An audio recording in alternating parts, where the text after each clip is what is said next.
કેન્સરની બીમારીએ ઘેર્યા છતાં 63 વર્ષના માતા સંગીતના સહારે બાળકો માટે દ્રઢ નિશ્ચયથી તદ્દન સ્વસ્થ થયા. માતા પરિવાર અને સંતાનો માટે સર્વસ્વ સમર્પિત કરે છે, પરંતુ પોતાના પર પણ મુસીબત આવે તો પણ પરિવારને સંઘર્ષ કરવા દેતી નથી. આવી જ મિસાલ છે મહેસાણાના હંસા મિસ્ત્રી, જેમને કેન્સરની અતિ ગંભીર બીમારી થઈ, પરંતુ અદમ્ય આત્મવિશ્વાસ સાથે 6 રેડિયેશન અને કીમોથેરાપી વચ્ચે સંગીતનો સહારો લીધો અને કેન્સરને માત આપી.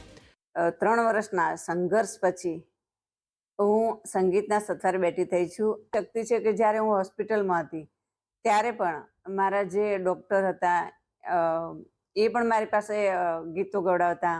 હોસ્પિટલના બિછાને જ્યારે ડ્રિપ્સ લાગેલી હોય ત્યારે દર્દને અવગણી તેમણે ગીતો ગાયા અને દર્દીઓને પણ હિંમત આપી. ઘણા જાણીતા કલાકારો પણ તેમની પ્રશંસા કરે છે અને સંતાનો માટે હંસાબેન હિંમતનો ખજાનો છે.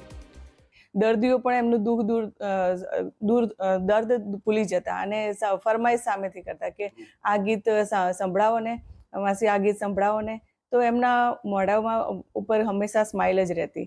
ખૂબ પીડાના સમયે હંસાબેને સંગીતનો સહારો લીધો. હવે તે સ્ટેજ પરફોર્મ પણ કરે છે, મ્યુઝિક ગ્રુપ સાથે જોડાયા છે અને અનેક લોકો માટે પ્રેરણા બન્યા છે.